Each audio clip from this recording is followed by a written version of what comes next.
The life of Sir Patrick Moore consistently proved people wrong. During a sickly childhood in which he suffered from a heart condition and other serious ailments, doctors warned that he shouldn't expect a long life. But until his death at the age of 89, he continued to present the monthly astronomy series The Sky at Night, thus contradicting another conventional wisdom, the belief that TV is a medium for beautiful young people. Although modern media focus groups would probably advise against putting on screen presenters in ill-fitting blazers and monocles and regimental ties, The Sky at Night, first screened in 1957, achieved the record of the world's longest-running TV show with the same presenter. One thing I can promise you. If I'm still alive in 25 years' time, in 2007, and if I'm still broadcasting, I'll still find plenty to say. Moore only ever missed one edition when in hospital with food poisoning. And even as the effects of age became increasingly apparent in appearance and speech, maintained his passion for educating viewers about the mysteries of the universe.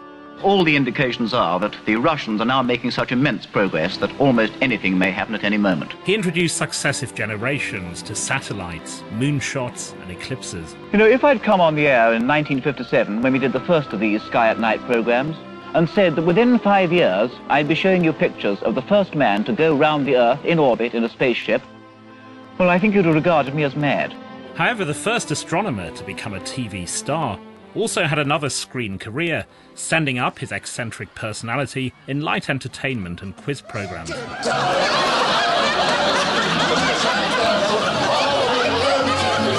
And if I may trouble you, Mr. Moore...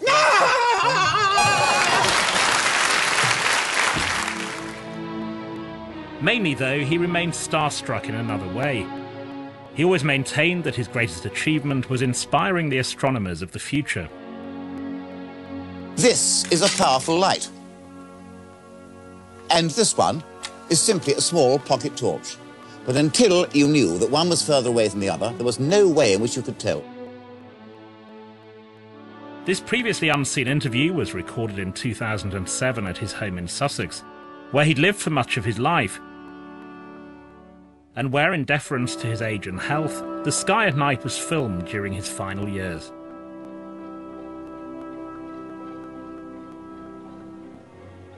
"78 years since you were given a book called The Story of the Solar System. Do you still look at the sky with excitement?" I most certainly do, because the trouble is that I'm no longer very mobile physically, and therefore I can't do what I did. But until this happened, yes, I was in my observatory on every clear night. I very much miss it now. So you're not able now to look at the sky in the way you would like? Not really, because my observatory, which is outside in the grounds, it's got a very nice 15-inch telescope in it, but the trouble is I'm not mobile now, and I can't get into the dome. So other people use it, but sadly I can't. It's an old wartime injury that caught up. These things happen. You're regarded by a lot of people as an eccentric. The monocle is not a very usual form of eyewear. The xylophone is not a particularly conventional instrument. Do you accept that you're an eccentric? Apart from having two heads, I'm not. No, the monocle, I can see quite well without it, but if I put my monocle in, my two eyes are equal. Otherwise, they're not. I just put in there to sharpen things up. The xylophone, well, when I was a boy, about 9 or 10, somebody came to see us with a little xylophone. I don't mean a toy, a little band thing. And I tried it. This is rather fun, so I went on. But I say I've never had a music lesson in my life. But you're an unusual, vivid figure in the way you talk, in the way you perform. Is any of that cultivated? No, not a bit. Not in the slightest. I've never consciously cultivated anything at all. It's just me. When you watch yourself on television, one always sees one's own faults very clearly. I mean, mine, I know, I talk far too fast. I have to get things in. I realise this perfectly well. But it's no good my trying to slow down. I mean, this is just me. Did you always speak fast as a boy? I don't know, really. It's a long time ago. I don't think I did particularly. I hope I don't speak too fast now. No, you certainly, you slowed down for broadcasting, but if I'd met you in childhood, you would have been recognisably the Patrick Moore we know. I don't know, because between the age of 6 and 15, I was very much of a cock, and I couldn't get around at all, really. I missed my official schooling for that reason. It's a nuisance. But I mean, I was the same kind of person, but I wasn't very active then. I couldn't play any games, for example. But this is the extraordinary thing that I'm talking to you. You're at the age of 84. 84. You were not expected to have a long life at all, were you, because of your childhood illness? Well, I got a slightly cropped heart. These things happen. I've coped with that one all right. There's certain things I can't do, certain things I can, but I've managed anyway. But in childhood, you were effectively treated as an invalid for 10 years. Well, more or less, wasn't quite 10 years, 6 to 14 and a half. By the time I was 15, I could get around again. And of course, not long after that, I got into the RAF. So I managed it then. You were an only child. Many people have theories about only children that it encourages their imagination. Is that the case? I know why I'm an only child. My father and mother would have liked another, but they knew quite well they couldn't look after and educate more than one, so they didn't have another. I would have liked a brother or sister, but that didn't happen. Did you feel lonely in childhood? I do think I felt lonely. I had plenty to do. I knew plenty of people because I couldn't get around to do things other boys did. And therefore, since I'd never done it, I didn't miss it.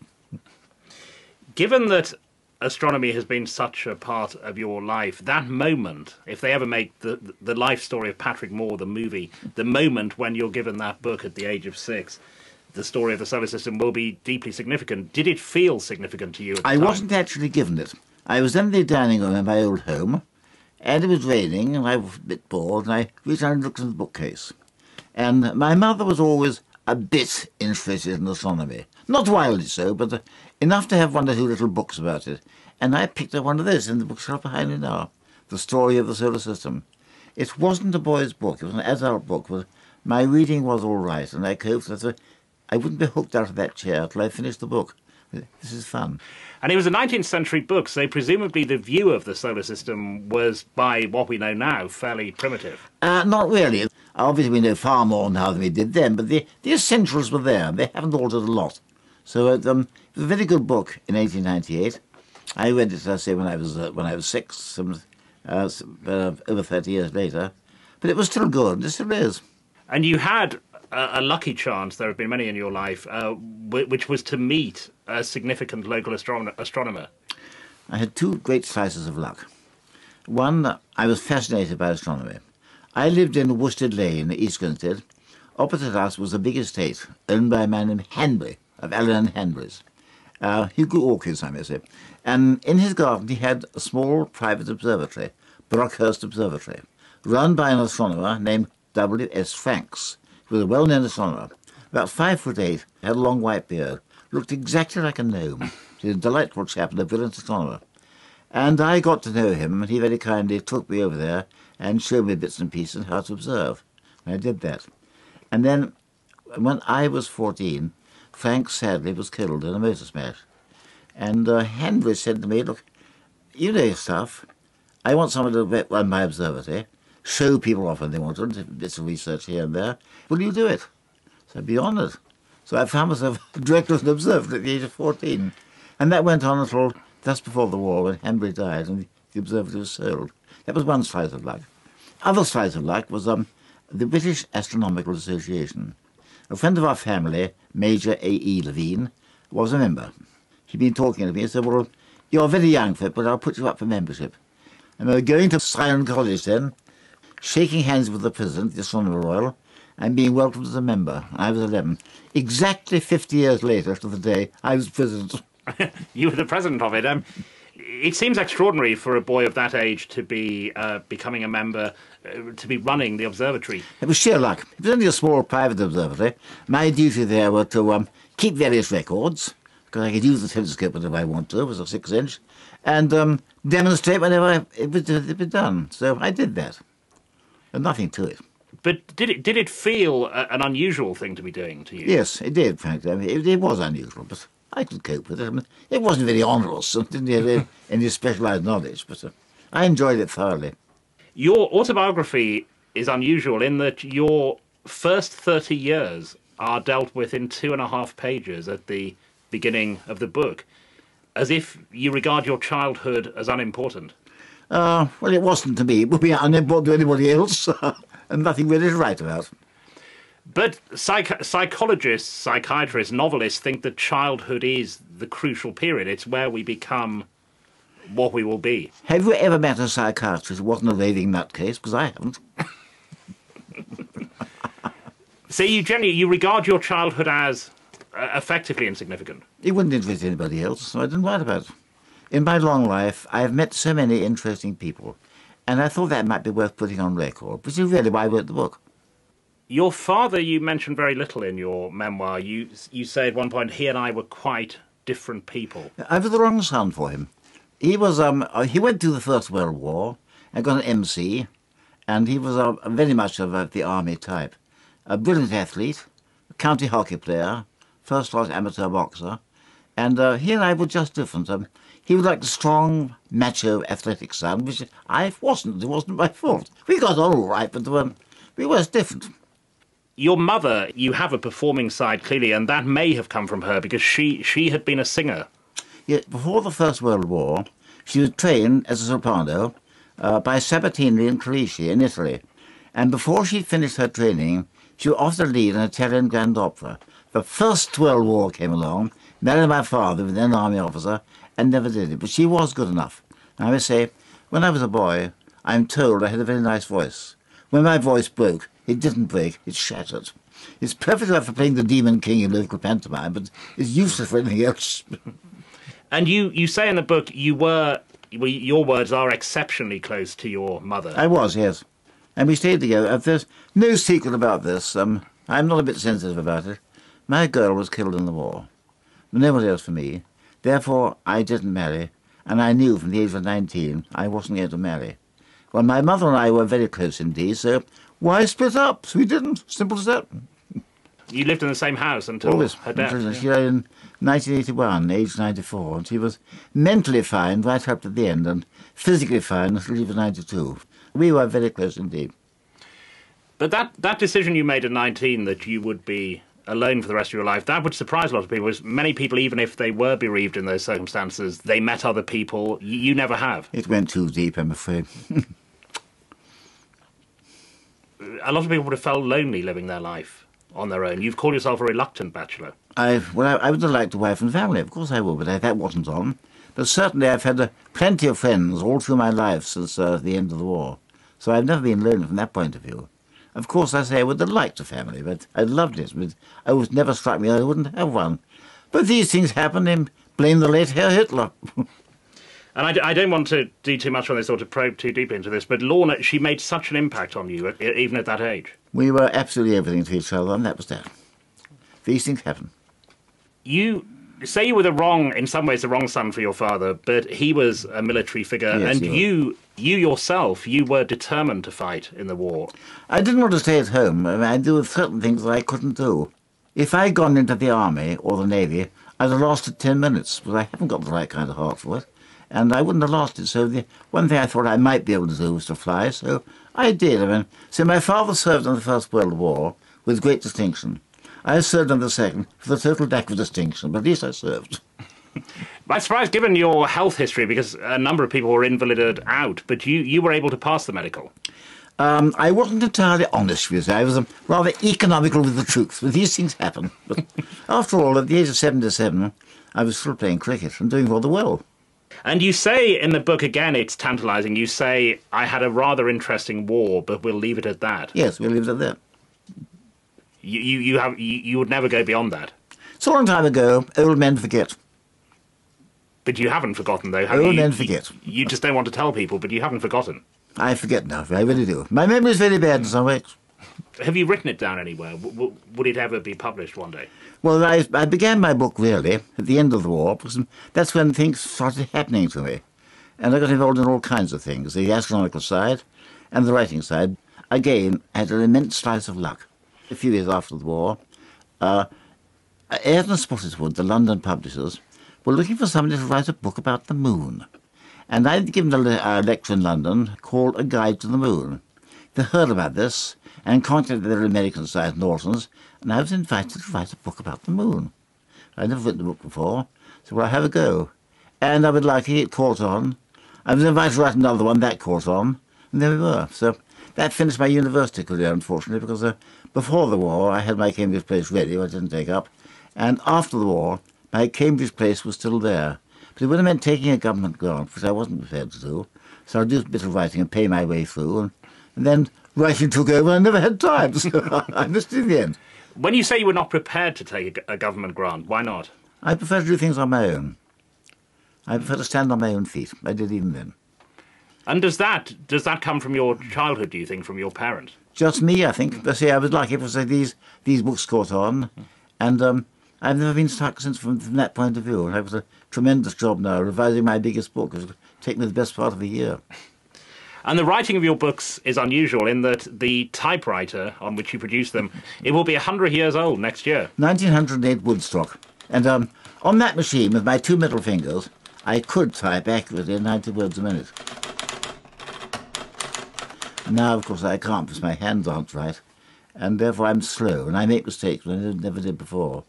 And everything takes me 10 times as long, which is an infernal nuisance, but there it is. And you wrote a chapter for NASA, who I think probably expect these things to be sent to their mobile phones. NASA were preparing a book about the moon sometime of the year, and they asked me to write a chapter about the lunar transient phenomena. And I wrote this and I sent it in. I've got their letter. It said, "Dear Patrick, thank you for your chapter. This is exactly right. The right style, the right length, the right research. When you're writing with it, can go straight to press. Thank you very much. And congratulations, you're the first author to send in his chapter. In pencil in the bottle, what the bloody hell did you type it on?" But there is an even older typewriter, which I think also, at the age of 6, you were given a much older typewriter. My grandfather's 1892 Remington, abandoned by him as too old-fashioned for his office, and that was found in our loft and given to me to play with. I taught myself to type. I still got it. It's a lovely old machine. But you can't do any speed on it because it hits the roller underneath. It's good. One of the recurrent things in your life, I think, in your early life, is that you're self-taught as a typist, which a lot of people do, but also as an astronomer, you are self-taught. That's perfectly true. So I did it from books and meetings. But I had some tremendous piece of luck. I was able to join the British Astronomical Association. I gained so much from that. And the first thing that attracted you in astronomy was the mapping of the moon. Well, I think in astronomy, amateur or professional, you're bound to specialise in something. And in my case, it happened to be the moon. Therefore, that's been my main role in astronomy. And my only real research was in joining in the lunar mapping. I was one of the moon map team. Of course, all the work I did on that is now completely obsolete, because now you go to satellites and spacecraft, but they didn't exist in those days. We had to do it then, but now, of course, it belongs to the past. Is it a regret to you at all that you didn't study astronomy formally? No, for two reasons. First of all, I am so interested I could do what I wanted to, and the moon and planets were my particular joy. Secondly, I know my limitations. If you're going to be a professional astronomer, you've got to be a good mathematician, and I am not.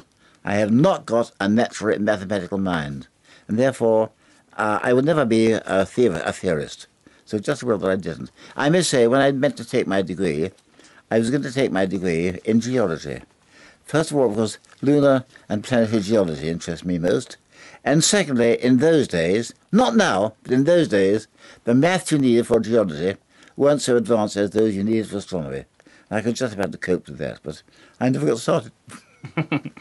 Your broadcasting career, which has been extraordinarily successful, you're the longest-running presenter of a single show now. But it got off to what would have been a frightening start to most people, because your first broadcast was in French. Yes, I was doing a broadcast about Greenwich Observatory with the then Astronomer Royal, Sir Harold Spencer-Jones. It was on the BBC Foreign Service.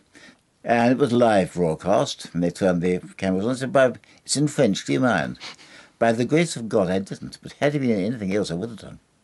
So you were able to discuss that subject in French? French is all right. I've got an appalling accent, because during the war I flew with the Belgians. I've got a lovely Anglo-Flemish accent, and my grammar is not impeccable, but I'm all right. I've translated books from French.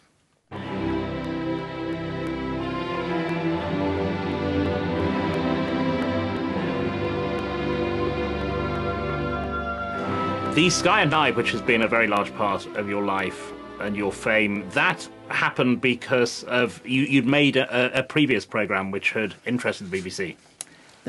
Paul Johnstone, the BBC producer, who was actually an archaeologist, looking around for someone to do a regular programme on astronomy in a way that hadn't been done quite before.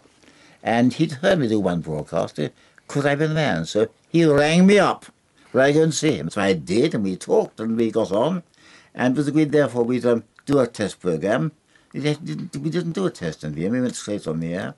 And the BBC said then they'd create this programme, put it on the air once every 4 weeks for three months, and see how it went. And that was 50 years ago.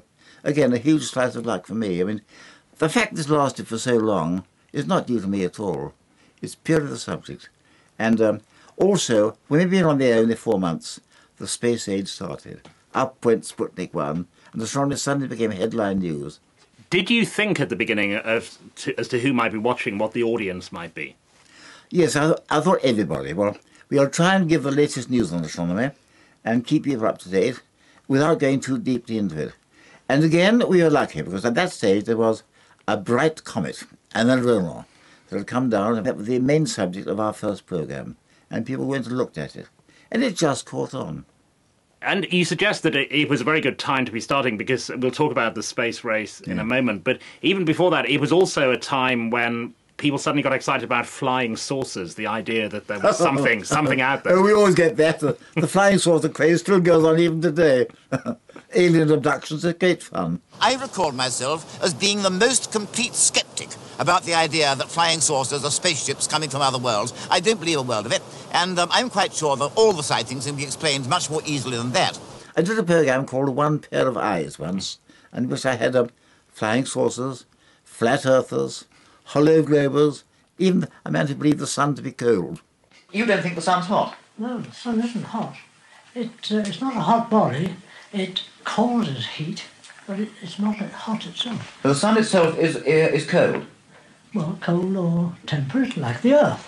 What puzzles me a bit is that at the moment I'm sitting here, say, in this lovely old vicarage, and I can see the sun, and I can feel what I think is heat on my forehead coming from the sun. Well, now, suppose you had an electric generating station. It doesn't have to be on fire, Yes. but you can have an electric radiator and the generating station, which is completely cold, may be causing heat on your neck. So it doesn't mean the generating station itself has got to be on fire. But I think you have a form letter that you send out to correspondents saying you won't answer letters on UFOs, the theory that man didn't land on the moon, and all the rest of it. You're quite resistant to the conspiracy theorists. Oh, it's sheer rubbish, obviously. But no, I sent out that letter when I was absolutely inundated with mail at one stage. But normally I reply to everybody, and I do have so many letters from youngsters, and I always reply to those. I say, if I had done anything at all in this world, it would be a great pleasure to go around and find well-known amateur astronomers and well-known professionals who began either by watching the sky at night or reading one of my books. And if I've done anything worth doing, it's that. I've done my best. Others could have done it better. But Dr. Shapley, there must be many worlds like the Earth in the universe. Surely some of them may be inhabited.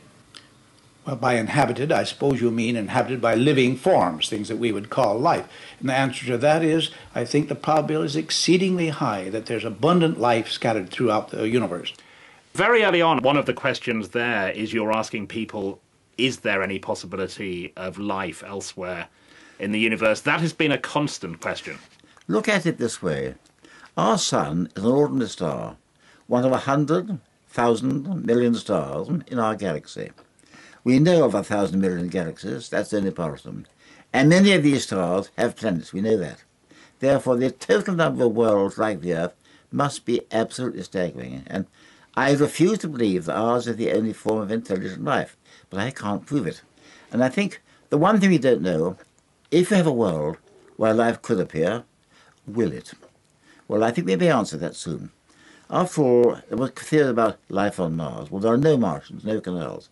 On the other hand, there may well be a certain amount of low-type life on Mars, and before long we should find out. And if there's any trace of life on Mars, that will show that life will appear where it can. And that will be a very strong pointer. So I'm sure there are plenty of intelligent races up there, but they are light years away, and they certainly can't get to us by any means we know. And that's a crucial point, because the counter-argument often put is that if there were life, there would have been some kind of contact by now. The distances are so vast. You can't send a rocket to the nearest stars. It would take far too long, and things like suspended animation don't really work. And when you start talking about time warps, space warps, teleportation, thought travel, that is sheer science fiction. But television would have been science fiction only a few centuries ago, and we may be as near to the exotic forms as we were the television. If we are ever going to contact those other civilizations which must exist, it's got to be done, I think, by some method about which we know absolutely nothing at the present moment. And I suspect we're just about as far away from that kind of thing as King Canute was from television. Going back to that very first programme, 26th of April, 1957, yes. Virtually all television was live in those days. Yes. You were a relatively inexperienced presenter, so 10:30 at night, the light goes on. Were you terrified? I wasn't terrified. I mean, I've got about as many nerves as the average rhinoceros when it comes to that kind of thing. But I do remember seeing on the screen a regular monthly programme presented by Patrick Moore. And I remember thinking then, my entire career depends on what I do during that 20 minutes. And of course it did. Television was quite scary in those days because huge numbers of things could go wrong. That would happen. Oh yes, that did. I once swallowed a large fly on television. That was great fun. And the case of the Russian who came in to take part and who didn't speak any English. All kinds of things happened. We had the famous 50th Sky at Night. And there we were going to show Jupiter and Saturn through a telescope. And we had a big telescope down at Brighton where George Hurl was. And 5 minutes before the programme, and 5 minutes after it ended, the sky was clear. In the programme, total cloud. We had to store for a quarter of an hour. What we planned to do was to start off by showing you some stars, then go on to the moon, then Jupiter, and finally, the most spectacular thing of all, Saturn, the planet with the rings, which never has been shown before on direct television. George, what do you think of the prospects now at the moment? I think we're nearly totally obscured, Patrick. I saw Jupiter a few moments ago. I can see it now. I can see but it's gone This again. is one of these infuriating things about which we can do absolutely nothing. Nothing at all. George, can you see anything at all? Vega! Can you see I Vega? don't know whether I can get on it. Right, the star Vega, which is the thing we wanted to show you. It's a bright blue star right above us, as I said earlier on, and with any luck now, we will be able to get the telescope on it. I can see it quite clearly, and I think we're just about going to have time to show it to you. But, of course, there's still a lot of drifting cloud up there, and we just can't tell whether it's going to be obscured at the critical moment. Of course, you won't see Vega looking large, because no telescope yet built will show a star. It's gone, except the point of light. Is it gone? Oh, no. Just as I got it on the crosswires, it blacked right out. How absolutely typical. There's nothing we can do about it. I can't move a 24-inch telescope quicker than that. No, I'm afraid you can't. Well, is it worth keeping it there, do you think? Well, there's nowhere else to point it, is No, there? I'm afraid not. The space race was very good for you and the Sky at Night. As you say, it created great excitement in what was going on. Well, the space age started. I mean, as recently as 1950, there were still people who said we'd never get to the moon, and certainly never get further. Well, that all vanished with the launch of Sputnik 1, and of course the flight of Yuri Gagarin quite soon after that. So men could go into space, and we were right in the space age. Of course, that boosted the program, obviously. Do you regret this? I find that I have children who are scarcely even aware that man went to the moon because it all stopped. Do you regret that? I'm not sure that I regret it. I mean, I think they ought to know. But after all, it all depends upon teaching, doesn't it? And that's not terribly good these days. The space race, though, it seems to have slowed down, to have effectively stopped. There's no longer a space race. There certainly was, but not for a long time now. The space program seems to have slowed down, but only in one sense. Manned space research hasn't progressed as quickly as people expected, for a number of reasons. So the Americans put all their cosmic eggs into one basket, the space shuttle, that took longer to develop than they thought, and cost more, and a couple of very nasty accidents. And the Russians went out of money. So the manned space research has slowed down, although we now have the International Space Station. But unmanned space research, that's a very different story. Probe now to all the planets, space observatories, 10 times more than we did. Huge space telescope, everything there. So the unmanned has not. So the slowing down is only apparent. And if we do get, we'll go back to the moon, and then I think we'll have a lunar base, and that'll start up again. 5, 4, 3, 2, 1, 0. All engine running. Liftoff. We have a liftoff. 32 minutes past the hour. Roughly the middle of the Apollo program, Apollo 8 to Apollo 11, that, as a reporter and being involved in it, that must have been one of the great spells of your life. I was wearing two hats, because I was on the NASA committee, therefore I was involved in that side, and of course I was doing the BBC reporting from here, so I was dodging to and fro between here and the United States. It was a fascinating period. And of course Apollo 11 was the climax, when Neil Armstrong and Buzz Aldrin stepped out onto the Sea of Tranquility. And as we heard them going down, I was frankly nervous. Remember, it hadn't been done before. Had they made a faulty landing, in any way, they couldn't have got back. And that would have been too ghastly for worse. So when I heard Neil's voice coming through, I felt a great sense of relief. Houston, the Eagle has landed. I'm going to step off the limb now. It's one small step for man, one giant leap for mankind. And again, when they blasted back into orbit from the moon, they had one ascent engine that had to work properly first time, and mercifully it did. Then, of course, Apollo 13, that was a near disaster, but it was luck, skill, bravery, got away with it. But I think the Apollo program was finally called off, and enthusiastic though I am, I'm sure it's rightly so, because Apollo had done what he could, landed men on the moon, researched there, and left instruments. But doing it in other parts of the moon would have added quite a bit, but nothing fundamental. And sooner or later, something would have gone wrong. And I don't believe now there will be any more flights to the moon until there is rescue provision. That should come before too many years. I was interested in that because reading accounts of those Apollo, the first moon landings, there was, which perhaps people don't realise now, there was genuine fear. It was not at all clear that they could get the astronauts back. The main one was Apollo 11. Just as Yuri Gagarin's first orbit of space, that was the vital one. No one knew how the human frame would react. We have rich people at the moment buying tickets to go into space. Do you regret that that is not something you will ever experience? I'd love to go, but need a very massive rocket to launch me. Would you, though, like to have done it? Of course I would, but I never had a chance. I was the wrong age, wrong nationality, and no qualifications at all. I never had a chance, but I'm moderately proud of the fact that I did have a very small input in my moon mapping. Apollo 8, there was a broadcasting problem, which is that, as the BBC have done in other things on other occasions, they cut away at the wrong moment.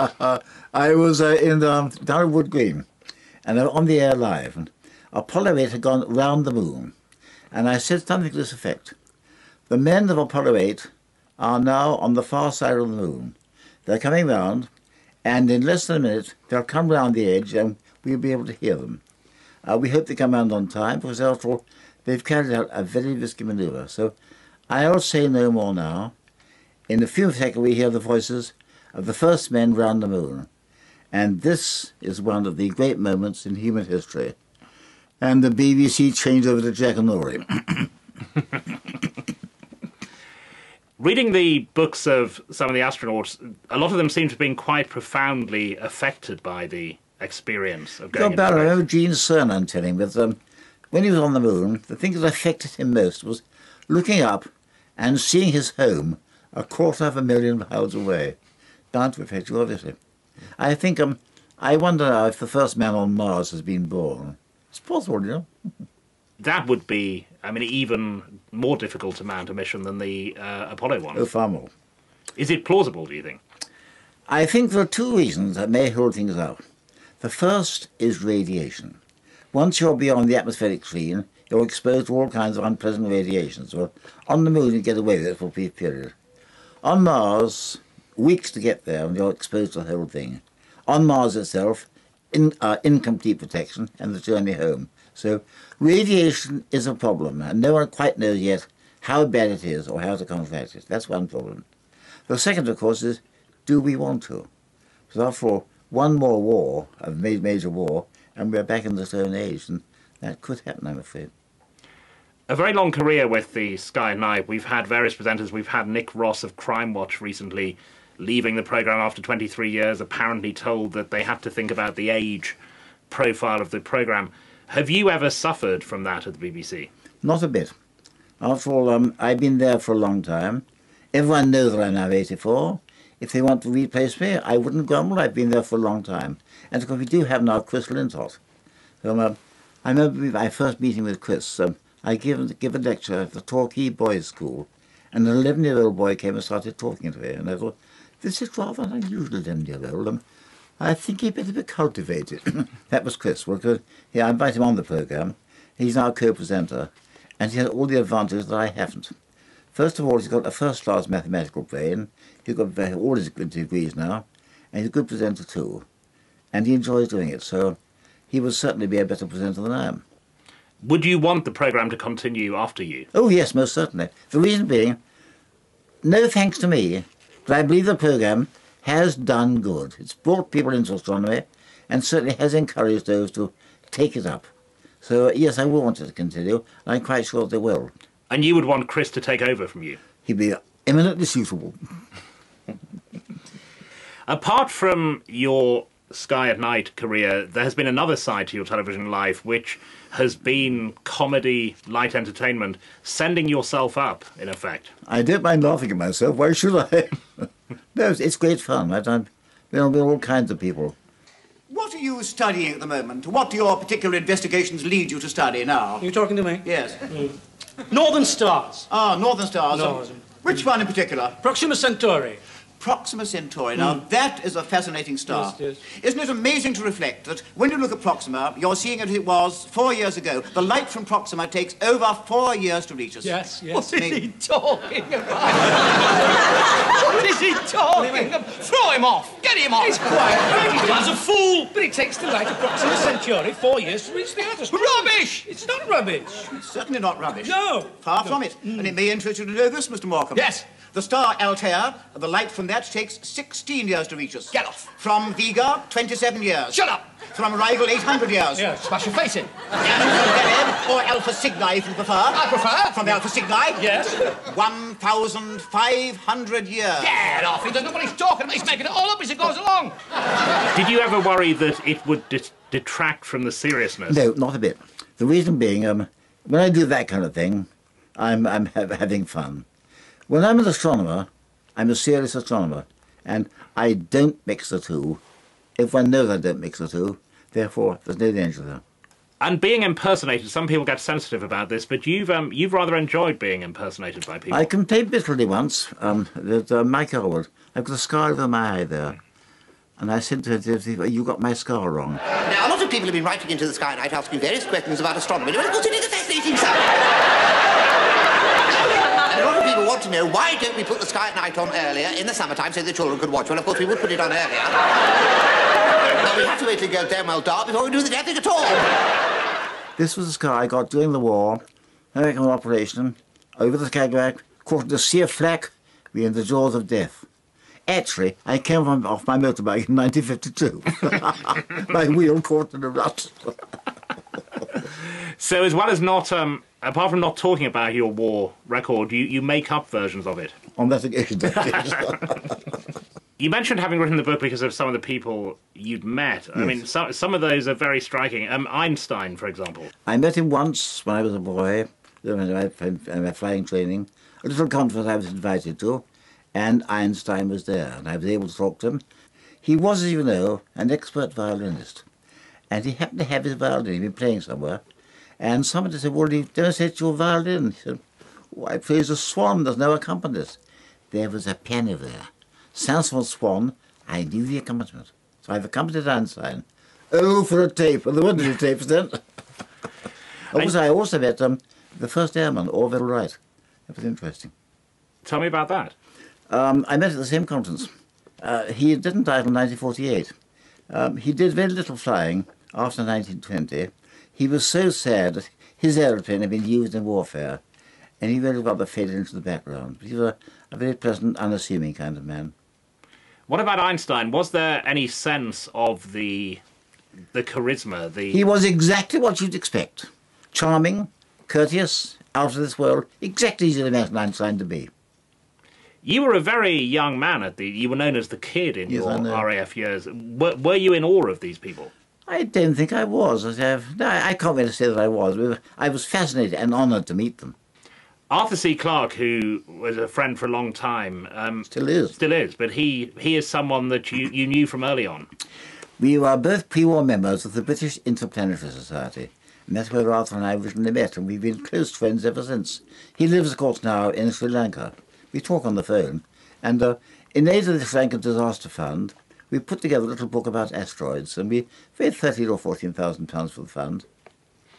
You are listed in some places as music consultant on 2001: A Space Odyssey. Is that true? I think it is. Only one bit. I'm having dinner with Arthur, and they wonder what music to use for the space sequence, and I said, use the Blue Danube. And they did. Now, whether that really came from me, I don't know. That was my only connection there. But certainly I did say, use the Blue Danube, and they did. It would have been a big coincidence if it isn't from you. You're probably right. Yeah. There's something to be proud of, I would think. Yeah, I agree. It's an amazing film. Another connection you have with Arthur C. Clarke, you've done less of it than him, but science fiction is an area you have written in. I've written a whole series of boys' books, boys' novels on science fiction. And they're just going to be republished again because people have been trying to get them and can't, and been decided to republish them, put them on the web and see if people are interested, which I think they are. Your mother wrote a book towards the end of her life, didn't she? She wrote Mrs. Moore Space with her lovely cartoons. I mean, her drawings are marvellous. And we put those together and with the text around it, and she had Mrs. Moore Space with her one and only book. She was then 88. I may say she was a marvellous artist. If I had one spark of artistic ability, I'd try and develop it. But I am so hopeless that there's no point. Music consultant, as we say, to 2001, we think, but you also have been a composer yourself. I've written quite a lot of music, yes. The last thing I wrote, I think, was the band of the Royal Appellate Troop Brigade wanted a new march, so I wrote the march Out of the Sky for them. But the last thing I wrote for this hit me. And I've written three operas, Theseus, Perseus, and the last one, Galileo. So Galileo put on at Cambridge for a fortnight, and then another fortnight, and then I did a third performance, and then a week in Chichester, and then one down here. The story of Galileo, not quite according to the history books, I'm afraid. As you told me, your mother was a singer, so she had musical interests, but she encouraged you to play instruments. Yes, I can't remember the time I wasn't trying to play the piano, and I did for heaven's sake, a very small boy. And I remember also, when I was 8, sitting at that piano and thinking, now this is silly. I can't read and write music, so I went and bought a book and taught myself. I was never a good sight reader. And again, this comes out, virtually everything you've done, you have taught yourself. In that particular respect, yes. But I say, I know nothing about the theory of music at all. I've written waltzes, marches, and they've been played around quite a lot. I have got one thing that's no credit to me at all. Don't get me wrong, it's no credit to me, right? I've got perfect pitch and perfect time. And that, of course, does help. Do you ever wish that the writing, the novels, for example, the music, that had been a bigger part of your life? I wouldn't have altered the astronomy at all. I wish I'd had more time for music and writing, but you can't fit everything in. I used to wake up and then thinking, now, what have I got time to do today?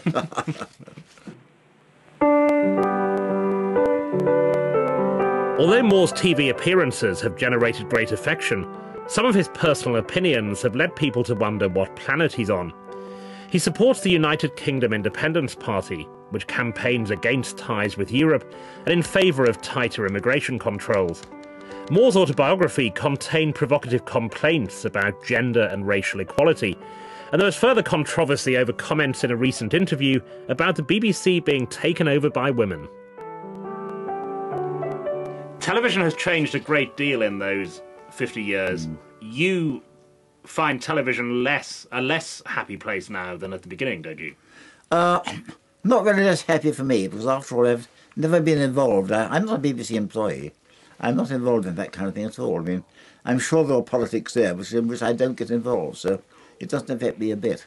The programmes obviously have changed, but they go on.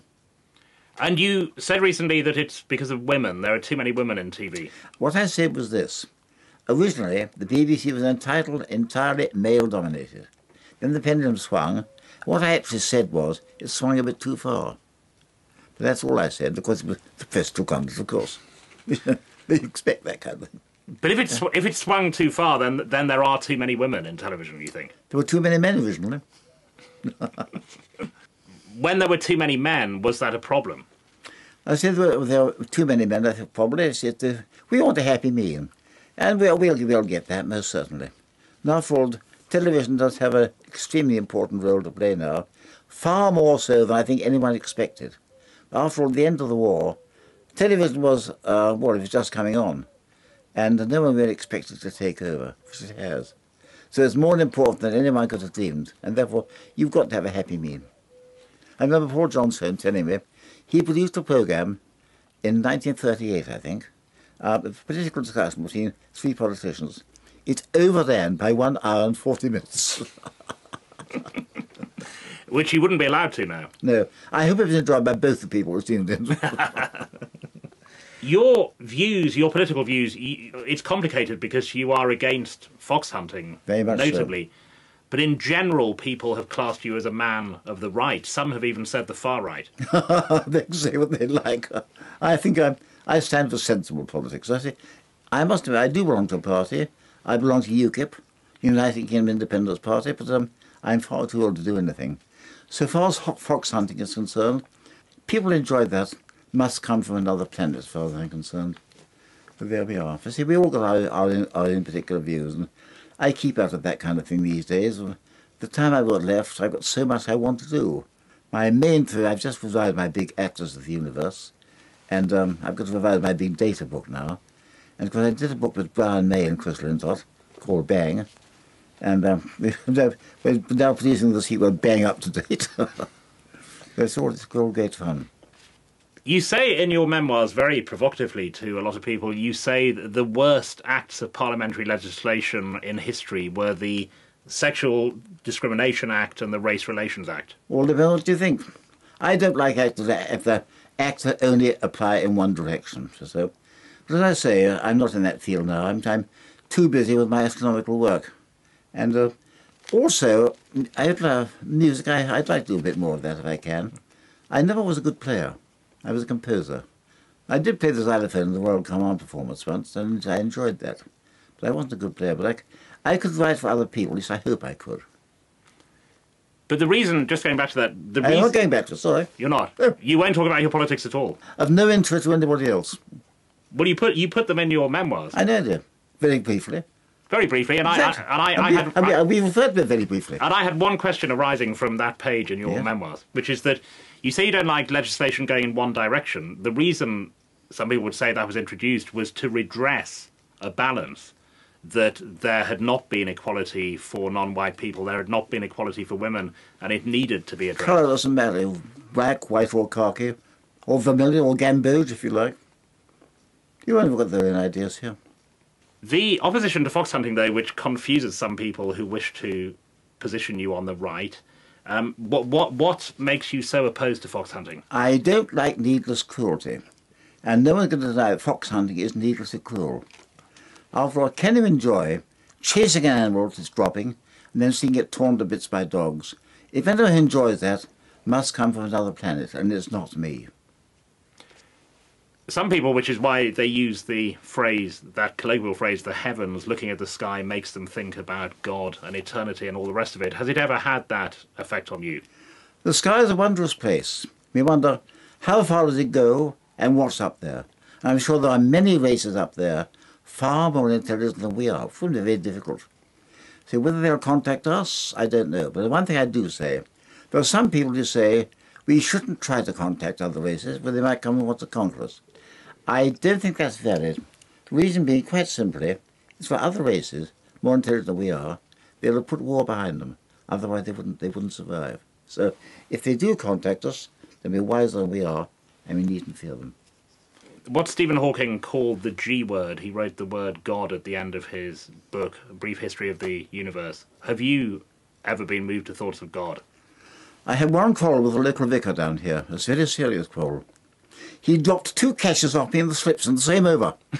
One off my fast one, absolute sitter. He dropped it.